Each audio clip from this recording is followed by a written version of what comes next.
राम जी धर्म पर चलते हैं, इसलिए कर्म भी करना है और धर्म पर भी चलना है। और जो धर्म पर चलेगा उसी का राज्य सदा सदा के लिए यहां पृथ्वी पर स्थापित रहेगा। बोलो सीताराम। सीताराम। जोर से बोलो। वैसे कई बार नकल तो बेकार होती है, नकल करने वाले फेल हो जाते हैं। दो सगे भाई पेपर देने बैठे बड़हलगंज में, पेपर देने एग्जाम में बैठे दो सगे भाई, एक का नाम चंगीलाल, एक का नाम मंगीलाल। दोनों सगे भाई एग्जाम में बैठे तो जैसे ही बैठे तो अपने बाप का नाम दोनों ने अलग अलग लिखा। एक ही बाप के बेटे थे, नाम अलग अलग। मास्टर ने पूछा एक बात बताओ, तुम लोगों को शर्म नहीं आती? एक ही बाप के बेटे होकर के दोनों ने अलग अलग नाम क्यों लिखे? बोले मास्टर हमने समझा कहीं आप ये ना समझो कि दोनों ने आपस में नकल मारी है। बताओ, अब ये नकल भी कर रहे पर अकल नहीं लगा रहे। कुछ लोग नकल करते हैं अकल नहीं लगाते। एक आदमी और एक गुरुजी का चेला,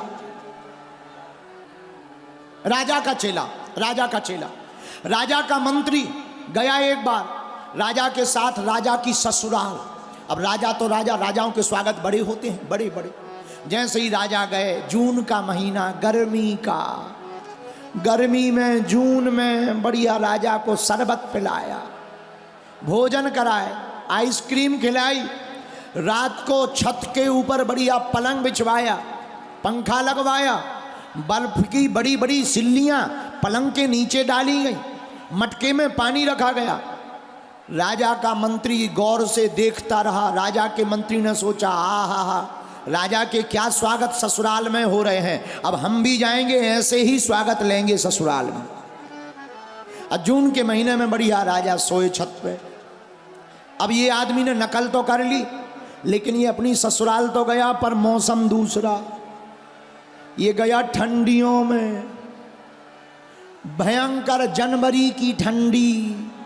ससुराल पहुंचा, ससुराल वाले बोले ससुर साहब चाय ले आओ। चाय बोला नहीं, शरबत पिएंगे। घर वालों ने कहा कोई बात नहीं, चाय ना पीते होंगे, शरबत पिएंगे। शरबत ले आए, लो शरबत भोजन करवाया। और जैसे ही भोजन करवाया, भोजन करते ही करते बोला आइसक्रीम मिलेगी क्या? घर वाले बोले जय हो, अच्छे रिश्तेदार हैं, ठंडियों में आइसक्रीम खा रहे हैं। कोई बात नहीं, आइसक्रीम लाई गई, आइसक्रीम खाई। अब लोगों ने कहा महाराज ठंडी बहुत है, रिश्तेदार ठंडी बहुत है, यहीं कमरे में लेट जा। बोले नहीं, हम तो छत पर लेटेंगे।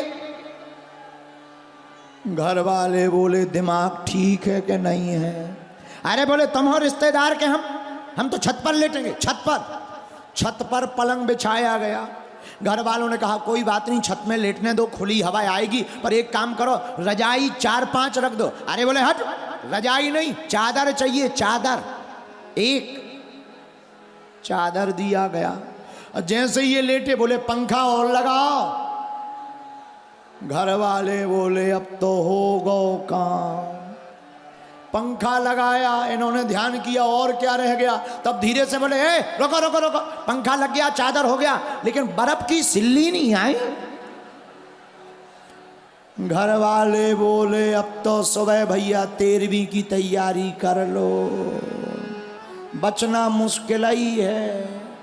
और सच में ये दम लगा के सो तो गए, 12-1 बजे रात आई के जकड़ गए, शरीर अकड़ गया, उठते नहीं बना।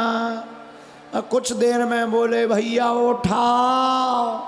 घर वाले बोले नहीं, शरबत पी लो, आइसक्रीम खा लो। बड़ी मुश्किल से अस्पताल ले गए, तब जाके इनके प्राण बचे। इन्होंने उसी दिन कान पकड़ लिए, आज के बाद ससुराल नहीं आएंगे।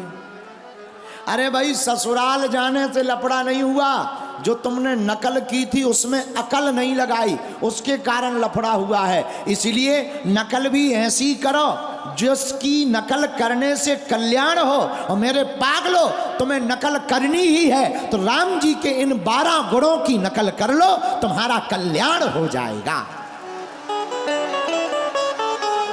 बोलो सीताराम, जोर से बोलो।